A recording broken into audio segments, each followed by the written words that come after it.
Hello दोस्तों, कैसे हो आप लोग। स्वागत है आपका आपके चैनल प्रतिभा शेड्डा में। दोस्तों, आज हम लोग यहाँ पर एक बार फिर से देखने वाले हैं डीएलएड सेकेंड सेमेस्टर का वर्तमान भारतीय समाज और प्रारंभिक शिक्षा का सेकंड क्लास। इसका आपका फर्स्ट क्लास हो चुका है। अगर आपने नहीं देखा है तो कमेंट बॉक्स में आपको इसका लिंक मिल जाएगा, आपको डिस्क्रिप्शन में भी इसका लिंक मिल जाएगा। अगर नहीं मिलेगा तो आप कमेंट करिएगा, हम आपको पर्सनल इसका लिंक डाल देंगे। आप लोग प्लीज़ इस क्लास को एक बार अपने दोस्तों तक शेयर कर दीजिए, ताकि जो लोग अभी तक नहीं ऐड हैं वो लोग भी ऐड हो जाएं, ताकि किसी से भी कोई भी क्लास, कोई भी अपडेट, कोई भी प्रश्न ना छूटे, ताकि आप सबका किसी भी विषय में बैक ना आए। तो दोस्तों, आइए हम लोग चलते हैं आज की क्लास की ओर। अगर आप नए हो, अगर आपने अभी तक चैनल को सब्सक्राइब नहीं किया है तो सब्सक्राइब कर लीजिए, ताकि हर अपडेट, हर क्लास आप तक सबसे पहले पहुँचे। ये आपका है 51 प्रश्न है। गांधी जी ने बालक को शिक्षा प्रदान करने के लिए किसकी शिक्षण विधियों पर बल दिया है। दोस्तों, एक मिनट, यहाँ शायद थोड़ा प्रश्न में डाउट मुझे तो लग रहा है। हाँ, गांधी जी ने बालक को शिक्षा प्रदान करने के लिए कितनी शिक्षण विधियों पर बल दिया गया है। पहला प्रश्न है दोस्तों, पहला प्रश्न ही यहाँ पर टाइपिंग मिस्टेक हुआ है। कितने शिक्षण विधियों पर बल दिया गया है, इसमें ठीक है आपका हो जाएगा 5। कितनी विधियों पर? 5 आपका बिल्कुल सही हो जाएगा। नेक्स्ट यहाँ पे आपको देखने को मिल जाएगा, रूसो के अनुसार विद्यालय में अनुशासन का स्वरूप होना चाहिए। विद्यालय के अनुशासन के बारे में यहाँ से आपसे प्रश्न पूछा गया है। तो इसमें दोस्तों आपका क्या होगा?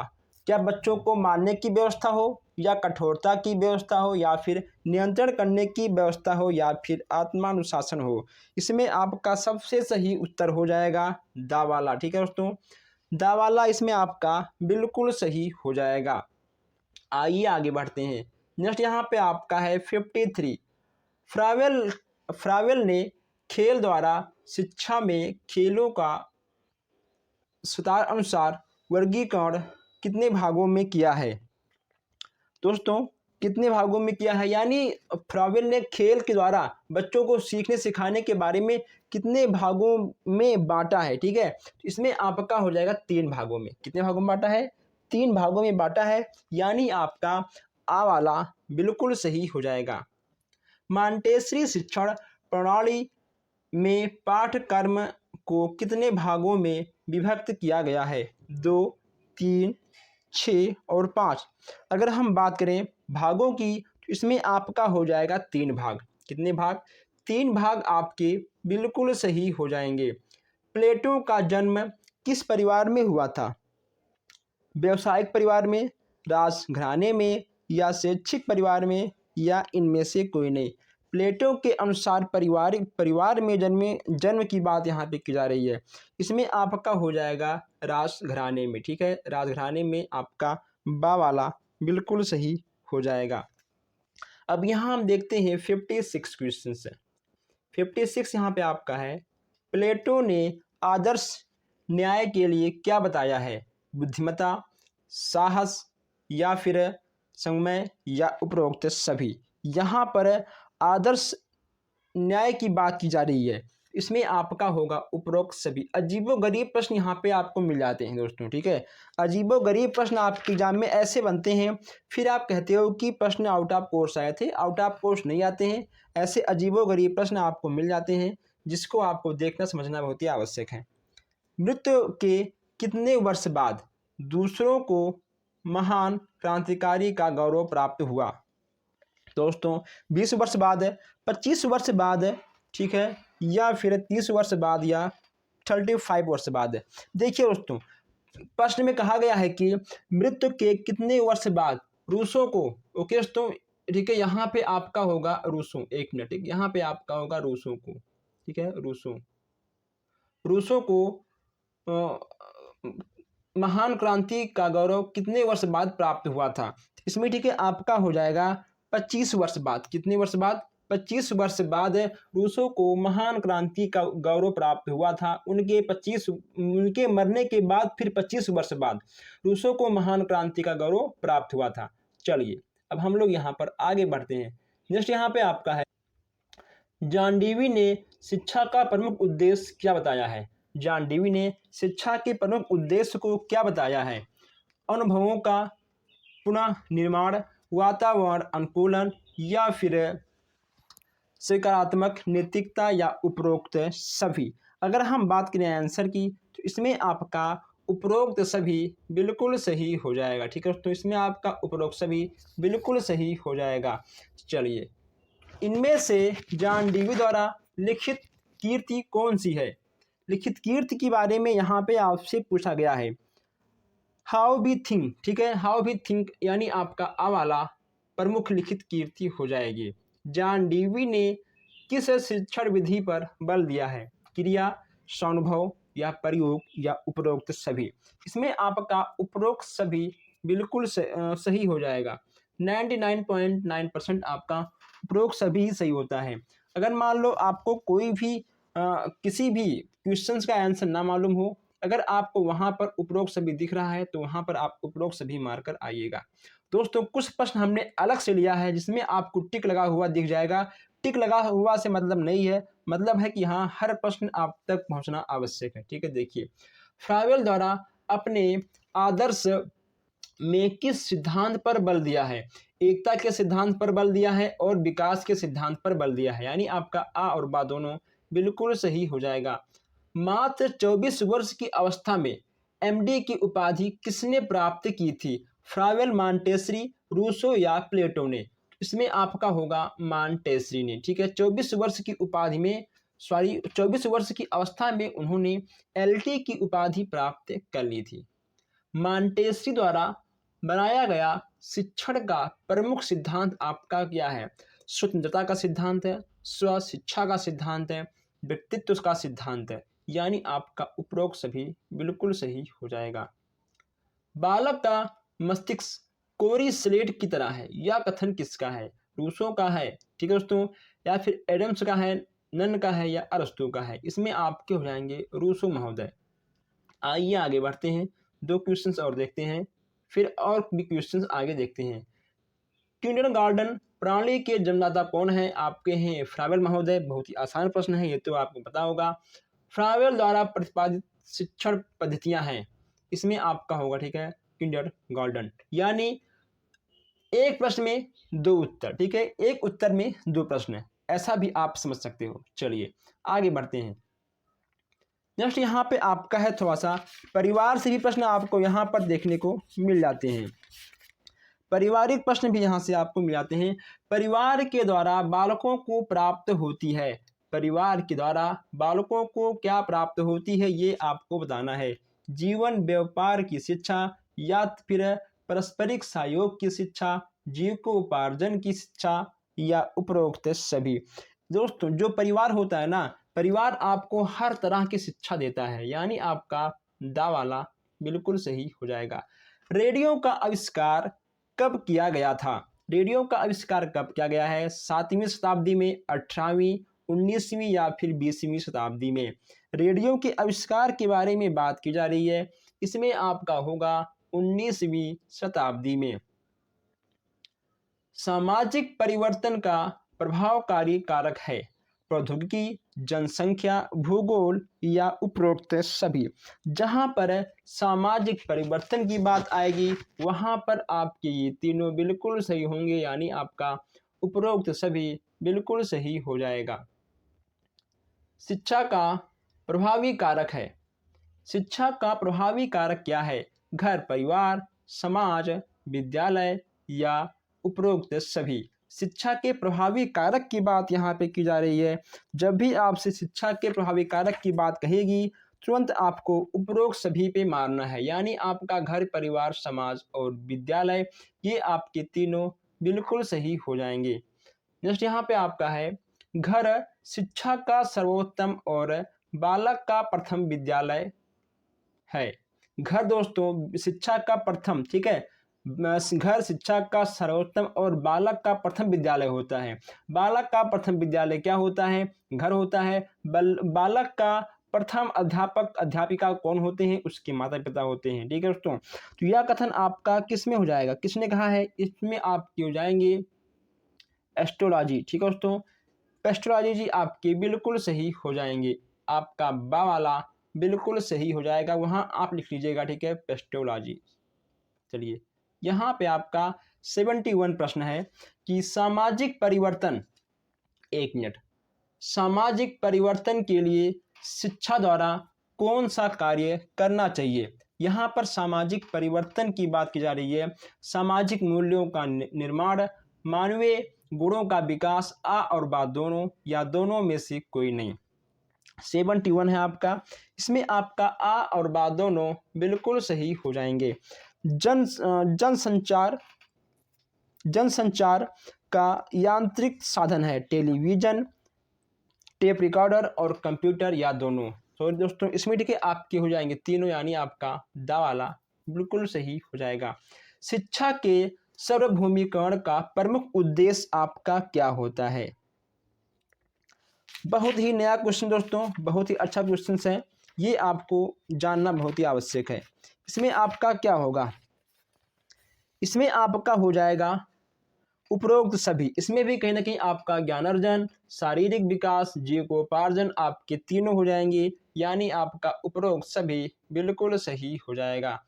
74 यहाँ पे आपका है कि बाल श्रम का प्रमुख कारण माना जाता है अधिक गरीबी, अशिक्षा, प्राकृतिक संपदा की कमी या उपरोक्त सभी।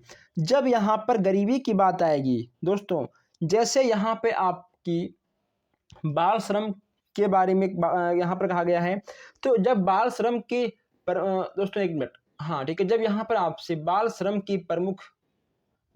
का प्रमुख कारण आज पूछेगा, इसमें आपका होगा उपरोक्त सभी। आप प्रश्नों को एक बार दो बार अच्छे से पढ़ लीजिएगा, फिर आप कहीं पर कोई टिक लगाइएगा, ठीक है, नहीं फिर आपका गलत होने का चांस बन सकता है।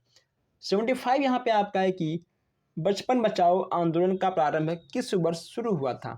1980, 1985, 1987 या 1990। बचपन बचाओ आंदोलन का प्रारंभ किस वर्ष किया गया था, ये चीज़ यहाँ पे आपको देखने को मिल जाएगी।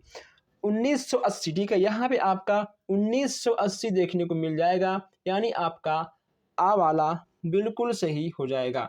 दोस्तों आइए हम लोग आगे बढ़ते हैं।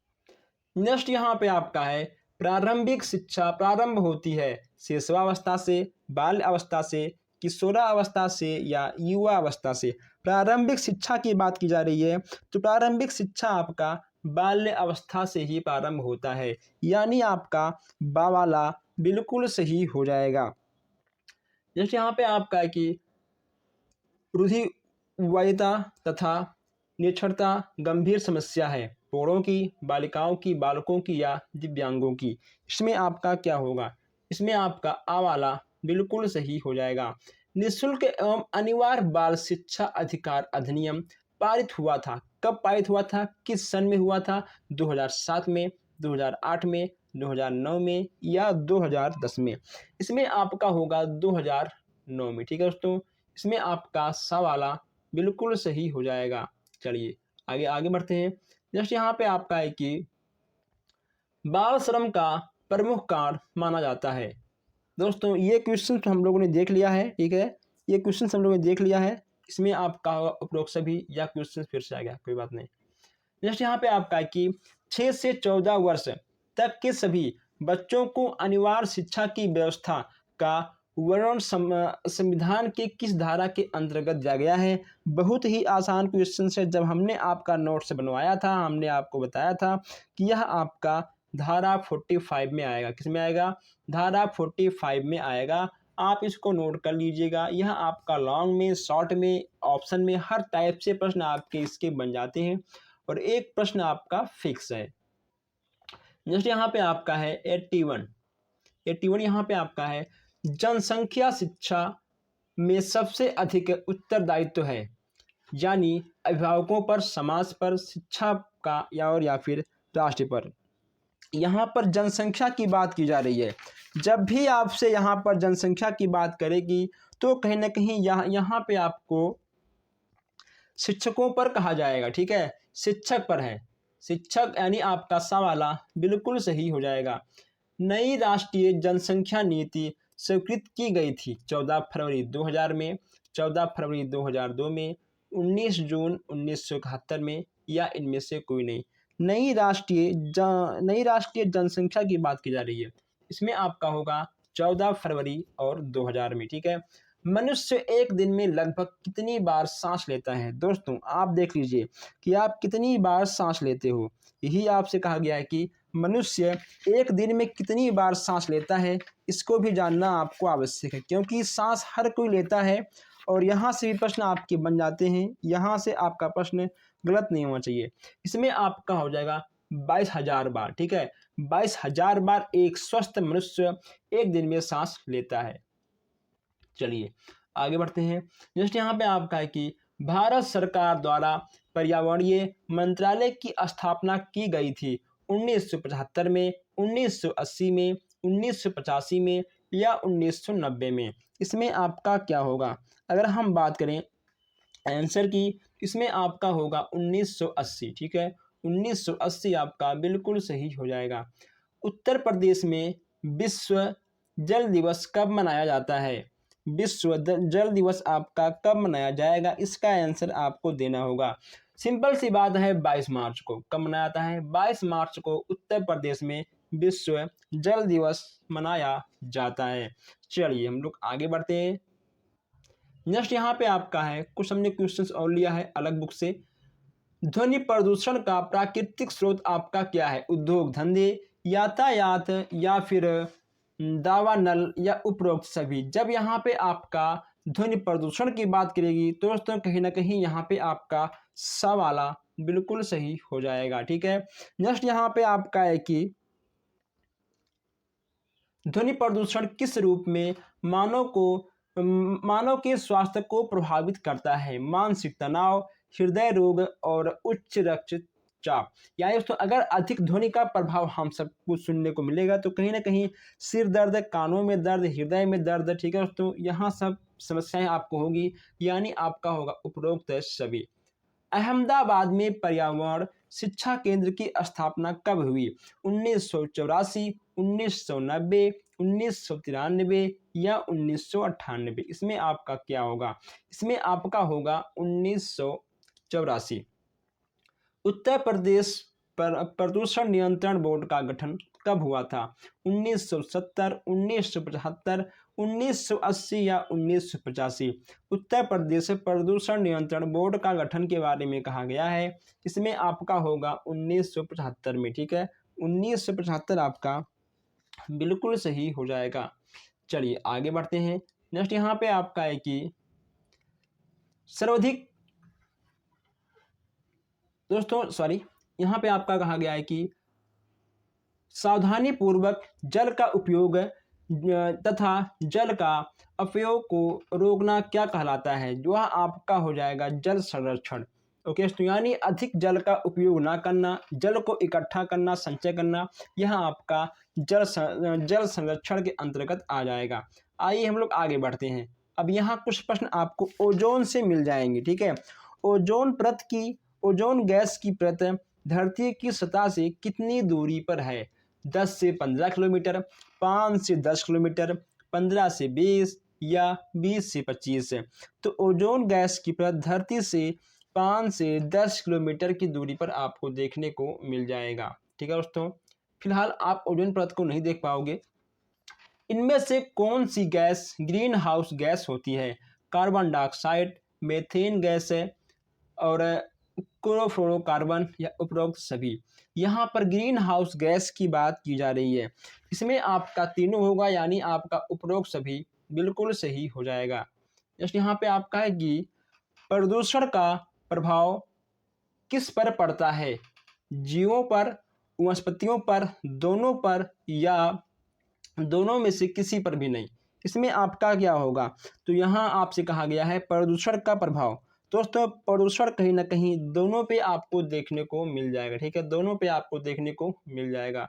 नेक्स्ट यहाँ पे आपका है कि कितने शोर से मृत्यु तक संभव है? यानी कितना अगर शोर हो जाए कि उस शोर से कोई भी व्यक्ति मर सकता है? 100 डेसिबल, 180 डेसिबल, 50 डेसिबल, या 20 डेसिबल।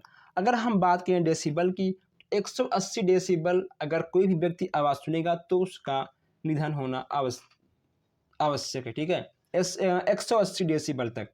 पर्यावरण संरक्षण अधिनियम लागू हुआ 1980, 1982, 1986 या 1988। पर्यावरण अधिनियम की बात की जा रही है, इसमें आपका होगा 1986। ठीक है, यानी आपका इसमें सा वाला बिल्कुल सही हो जाएगा। दोस्तों अभी कुछ क्वेश्चंस और हैं। 96 यहाँ पे आपका है कि जो हथियारों के निषेध के लिए जो हथियार सभा के प्रस्ताव पर हस्ताक्षर किया गया 10 से 15 किलोमीटर, 5 से 10 किलोमीटर, 15 से 20 किलोमीटर, 20 से 25 किलोमीटर, यानी आपका 96 की बात की जा रही है। इसमें आपका होगा दोस्तों, एक मिनट, इसमें ठीक है आपका होगा दोस्तों, यहाँ पे कहीं ना कहीं आपका ये जो आंसर है पूरा का पूरा गलत है। प्रस्ताव की बात की जाएगी, इसका सही आंसर आपका हो जाएगा 1972। ठीक है दोस्तों, 1972 आपका होगा।